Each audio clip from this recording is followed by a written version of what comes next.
नमस्कार दोस्तों, हमारे YouTube चैनल में फिर से एक बार आपका हार्दिक स्वागत है। दोस्तों, ओला इलेक्ट्रॉनिक्स भारत का सबसे बड़ा ईवी स्कूटर मैन्युफैक्चरर।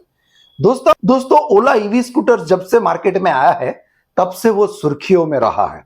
आज भी हम बात इसीलिए कर रहे हैं क्योंकि ओला ईवी स्कूटर सुर्खियों में है। बात ऐसी है, कुणाल कर्मा करके एक कॉमेडियन है जिसने एक्स के ऊपर एक पोस्ट डाली जिसमें ओला स्कूटर के शोरूम के बाहर जो ओला के स्कूटर पड़े हुए थे उसका फोटो डाली और कहा कि भारतीय यूजर्स की कोई सुनता है कि नहीं सुनता है, और जिसे भी ओला स्कूटर के बारे में कंप्लेन हो वो मुझे टैग करें। बस होना क्या था, ओला स्कूटर्स के मालिक भाविश अग्रवाल एकदम भड़क गए, कुणाल कर्मा के बारे में अभद्र भाषा में बहुत सारी टिप्पणी की। यही वो थाप खा गए जिसकी वजह से उनको करोड़ों रुपए का नुकसान हो गया। वैसे भी ओला स्कूटर के बारे में लोगों को बहुत सारी कंप्लेनें थी और गवर्नमेंट की सीसीपीए साइट के ऊपर करीब करीब 10,000 लोगों ने कंप्लेन की हुई थी। फिर होना क्या था, लोगों ने एक्स के ऊपर भाविश अग्रवाल और ओला को ट्रोल करना शुरू कर दिया। सीसीपीए ने भी ओला कंपनी के ऊपर शो कॉज नोटिस भेज दिया और अपनी क्वालिटी और सर्विस के बारे में 15 दिन के अंदर जवाब देने की बात कही। गवर्नमेंट ने डिसाइड कर दिया है कि ओला स्कूटर की जो सर्विस है उसका वो लोग ऑडिट करेंगे। दोस्तों, ओला कंपनी जो था पहले ओला कैब था, जिसके बाद में उन्होंने एक कंपनी को टेक ओवर कर लिया और ओला इलेक्ट्रॉनिक्स बना दी। यहां पर कंपनी ने बहुत अच्छा काम किया क्योंकि अगर वो लोग नई कंपनी बनाते तो R&D और उसके पीछे बहुत सारा पैसा जाता है और टाइम भी बहुत निकल जाता है। 2001 में उन्होंने कंपनी स्टार्ट कर दिया और ओला कैब की एप्लीकेशन सभी के अंदर डाउनलोड की हुई थी, इसीलिए उसे कस्टमर ढूंढने की जरूरत नहीं थी। सबके मोबाइल में मैसेज गया कि आप सिर्फ 500 रुपीज के अंदर ओला ईवी स्कूटर बुक कर सकते हैं।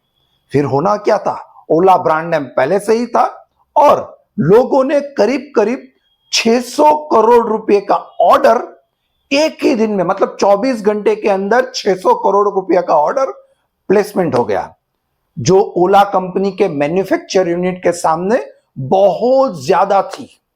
उनका पहली बार में करीब करीब 5 लाख यूनिट का ऑर्डर मिल गया। दोस्तों, होना क्या था, इतना ज्यादा प्रोडक्शन कंपनी कर नहीं सकती थी, इसीलिए उन्होंने 2 स्कूटर जो लॉन्च किए थे, S1 और S1 Pro, उसने क्या किया, दोनों स्कूटर सेम टू सेम ही लोगों को देना शुरू कर दिया। सिर्फ S1 के अंदर पावर की कैपेसिटी थोड़ी कम कर दिया। फिर क्या था, कुछ समय बाद लोगों को पता चला और मार्केट में फिर से हल्ला बोल हो गया। लेकिन बाद में कंपनी ने प्रॉमिस किया कि जितने भी S1 स्कूटर है उसको S1 Pro के अंदर कन्वर्ट कर दिया जाएगा, मतलब उन लोगों को अपडेट दिया जाएगा। अब बात शुरू होती है, सेल्स का तो ऑर्डर खत्म हो गया लेकिन कंपनी को डिलीवरी देने में बहुत ज्यादा टाइम जा रहा था क्योंकि उनका प्रोडक्शन यूनिट इतना ज्यादा कैपेसिटी वाला नहीं था। कंपनी ओला स्कूटर की सेल्स के बाद में सर्विस में सबसे ज्यादा कंप्लेंट आने लगी। उसके अंदर जो प्रॉब्लम था मेन, वो सॉफ्टवेयर का प्रॉब्लम था और फ्रंट सस्पेंसर टूट जाने के तो सबसे ज्यादा प्रॉब्लम थे और टच स्क्रीन नहीं चलने के कारण हैंडल लॉक हो जाता था और कई लोग तो मार्केट में फंस जाते थे क्योंकि अगर हैंडल ही नहीं खुल रहा है तो गाड़ी खींच के कहां से ले जाए, उसे टेम्पो या और कोई व्हीकल में डाल के सर्विस सेंटर पे डालना पड़ता था। लेकिन दोस्तों, यहां पर कंपनी के जो पार्ट्स थे वो भी इजी अवेलेबल नहीं करवाए गए थे। इस लोगों ने सोशल मीडिया प्लेटफॉर्म के ऊपर कंप्लेन करना भी शुरू कर दिया था क्योंकि उनका टच स्क्रीन भी नहीं चल रहा था, कभी भी ब्लैकआउट हो जाता था। ओला को एडवांस बनाने के चक्कर में उन्होंने जो फैसिलिटी दी हुई थी वो सिर्फ और सिर्फ टच स्क्रीन के ऊपर पासवर्ड डालने से या फिर मोबाइल ऐप से ही अनलॉक होता था। और दोस्तों, इन्होंने इसके अंदर आज तक अपडेट नहीं किया है, सिर्फ और सिर्फ बेसिक मॉडल के अंदर ही ये चाबी वाला ऑप्शन दिया है। दोस्तों, मैंने देखा है ईवी व्हीकल के अंदर टच स्क्रीन या स्क्रीन का प्रॉब्लम आता है, लेकिन किसी की भी गाड़ी नहीं रुकती है, गाड़ी चलती ही रहती है। दोस्तों, ओला इलेक्ट्रॉनिक्स के ईवी स्कूटर के अंदर जो प्रॉब्लम है, इसकी वजह से कई बार तो ऐसा भी सुनने में आया है कि उसके कस्टमर ने पूरे शोरूम को ही आग लगा दी हो, और कई लोगों ने तो नारा भी दिया था, दिन में 2 बार खाएंगे केला लेकिन कभी नहीं खरीदेंगे ओला। वह 8% कस्टमर ही ऐसे हैं जो ओला इलेक्ट्रॉनिक्स के व्हीकल से संतुष्ट है, बाकी सारे लोग ठीक है ऐसा ही बता रहे हैं। दोस्तों, ओला इलेक्ट्रॉनिक्स का मार्केट शेयर पहले 50% से बहुत ज्यादा था।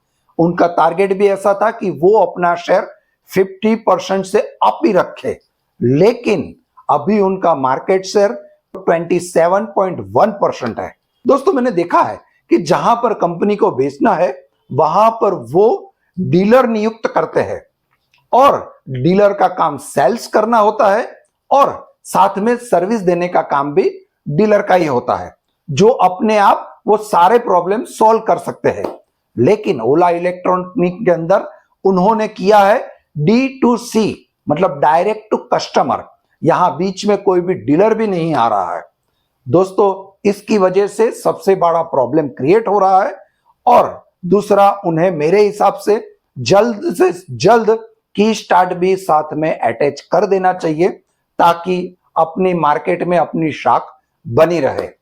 दोस्तों, ओला इलेक्ट्रॉनिक्स के ईवी स्कूटर का आपका एक्सपीरियंस कैसा रहा है, हमें कमेंट्स में जरूर बताइए, और हमारा सर्वे और हमारी टीम के लिए हमारे वीडियो को लाइक कर देना, शेयर कर देना और सब्सक्राइब करना भूलना नहीं। थैंक यू दोस्तों।